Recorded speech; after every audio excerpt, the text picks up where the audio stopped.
दिल्ली में हुए ब्लास्ट मामले को लेकर आजाद अधिकार सेना ने केंद्र सरकार पर गंभीर सवाल उठाए हैं। संगठन के कार्यकर्ताओं ने गृह मंत्री अमित शाह के इस्तीफे की मांग की है। शुक्रवार को संगठन के पदाधिकारियों ने महामहिम राष्ट्रपति के नाम एक ज्ञापन सिटी मजिस्ट्रेट को सौंपा। ज्ञापन में कहा गया कि दिल्ली ब्लास्ट सहित देश में हो रहे अन्य बम धमाकों की जिम्मेदारी तय होनी चाहिए। संगठन का कहना है कि अगर इतनी बड़ी सुरक्षा चूक होती है तो इसकी नैतिक जिम्मेदारी गृह मंत्री की बनती है, इसलिए उन्हें पद छोड़ देना चाहिए। आजाद अधिकार सेना के कार्यकर्ताओं ने ये भी चेतावनी दी कि यदि उनकी मांग पर जल्द कार्रवाई नहीं होती है तो वे बड़े आंदोलन की राह पकड़ेंगे। हम देवेंद्र सिंघाड़ा है, मैं राष्ट्रीय संगठन मंत्री आजाद अधिकार सेना हूँ।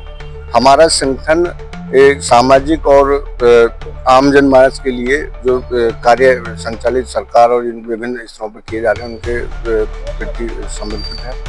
हम लोग आज एक भारत के राष्ट्रपति के नाम संबोधित ज्ञापन देने आए हैं। हमारी मांग है कि जो दिल्ली में जो ब्लास्ट हुआ था उसमें भारत सरकार प्रभावी और निष्पक्ष कार्रवाई करे और इस कार्रवाई को सार्वजनिक भी करे, क्योंकि भाजपा की जब से सरकार देश में बनी है 2014 से अब तक तमाम आतंकी घटनाएं घटित हुई हैं देश भर में, लेकिन उसमें कोई ठोस प्रमाणिक कार्रवाई आज तक नहीं हुई है। घटनाएं होती हैं, लोग भूल जाते हैं, उसके बाद भी घटनाएं निरंतर चलती रहती हैं। इसमें कोई रोकथाम या प्रभावी क्रियान्वयन नहीं कर पा रही भारत सरकार। तो हमारा मानना यह है कि जो देश के गृह मंत्री हैं, जो दिल्ली घटना अभी घटित हुई हाल फिलहाल में, उसमें प्रभावी ठोस कार्रवाई करें और उस घटना को सार्वजनिक करें। अगर ऐसा करने में वो संभव नहीं हो पाते हैं तो अपने पद से इस्तीफा दें। तो आज ये हमारा राष्ट्रीय स्तर का ज्ञापन है। दूसरा मामला है कि आपकी इस मैटर पे गृह मंत्री जी इस्तीफा दे देंगे। देखिए, हमने राष्ट्रपति जी से मांग की है, तो हमारा मानना है कि वो दें। नहीं देते हैं तो क्या करेंगे? नहीं देंगे तो हम जनता को जागरूक करेंगे और आंदोलन करेंगे। इसके अलावा जो दूसरा मामला एक गांव खंडोई है, ऊंचा गांव ब्लॉक में, वहाँ बाबा साहब भीमराव अंबेडकर की मूर्ति स्थापना का गांव वालों ने प्रोग्राम बनाया हुआ है।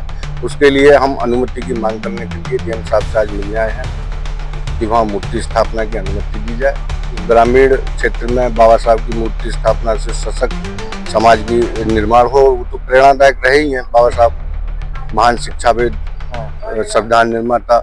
तो ग्रामीण क्षेत्र में अगर इस प्रकार की चीज़ें होंगी तो उससे जो है ग्रामीण क्षेत्र में एक उनके विचारों को और प्रचार होगा और बाबा साहब का सामाजिक समरसता का जो अभियान है वो प्रभावी क्रियान्वयन होगा। अच्छा, ये बताइए कि आपका संगठन ये जो है